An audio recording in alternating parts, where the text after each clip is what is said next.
ቁርአን ላይ አላህ ይህን ህግ አስቀምጧል። ልብ በሉት። ወማ ካነ አላሁ ሙዐዚበሁም ያንተ ጌታ እኮ ሚቀጣቸው አይደለም። ወሁም የስተግፊሩን እነሱ እስትግፋርን እየጠየቁት ማህረታን እየጠየቁት ወደሱ እየተዋደቁ ያንተ ጌታ ሚቀጣቸው አይደለም። ይሄ የአላህ ቃል ነው። አላህ ቃሉን የሚሞላ ጌታ ነው። ወመን አስደቁ ሚነላሂ ሐዲሰን ከእርሱ በላይ ማን እውነትም ይናገራል? ወማ ካነ አላሁ ሙዐዚበሁም ወሁም የስተግፊሩን ማህረታን እየጠየቁ ያለ አልቀጣቸውም ቃሉ ነው።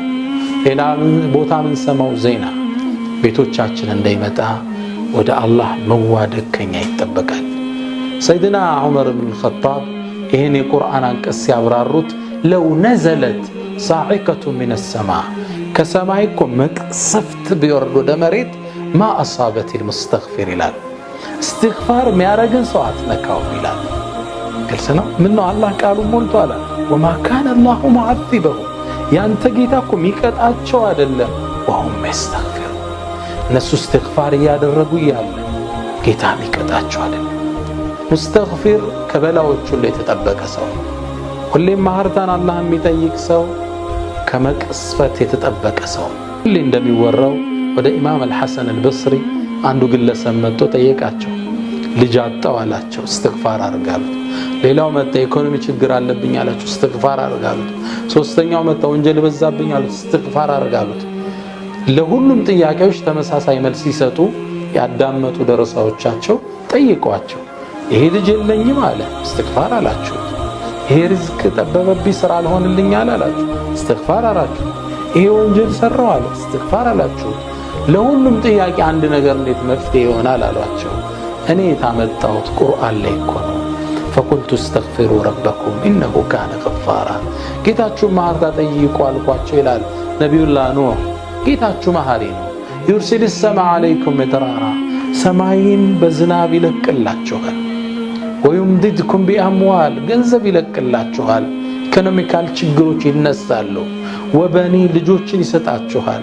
የመውለድ ችግር ያለበት ሰው ወይጅዐል ለኩም ጀናቲን ወይጅዐል ለኩም አንሃራ ማለኩም ላ ተርጁነ ሊላሂ ወቃራ። እስትግፋር የሁሉ ነገር መድኃኒት ነው። እስትግፋር የሚያደርግ ሰው ሪዝቁ የሰፋለት ሰው፣ እስትግፋር የሚያደርግ ሰው ልጆቹ የተባረኩለት የበዙለት ሰው፣ እስትግፋር የሚያደርግ ሰው ንግዱ ስራው የተባረከለት ሪዝቁ የሰፋለት ሰው። ፈቁልቱ እስተግፊሩ ረበኩም ኢነሁ ካነ ገፋራ። እስኪ ቁጭ እንበልና አሁን ወንጀሎቻችንን አስበን ለራሳችን ትንሽ ጊዜ እንስጥ። በቅርቡ አንድ ትልቅ ሀብታምን የዛሬ 2 ወር ከእስር ቤት ዘይረው እጀ ነበር። ሳገኘው በጣም ትልቅ መልቲ ሚሊዮነር ነው፣ ግን በነጠላ ጫማ መጣ። ብዙ ነገር ካወራም በኋላ አንድ ነገር አልኩት። አየህ አልኩት፣ አላህ ከዚህ የከተተ ከጥበቦች ውስጥ አንዱ የምትጠቀምበት ሞባይል እንኳን ያንተ እንዳልሆነ ሊነግር ፈልጎ። ብዙ ነገሮች ያለው ግለሰብ ነው፣ ህንፃዎች፣ ብዙ ነገሮች። ግን ሁሉም ነገር ሞባይልን እንኳን እስር ቤት ስትገባ አስቀምጠን የምትገባ ሞባይል እንኳን ያንተ አይደለም። ሁሉም ነገር በአላህ እጅ።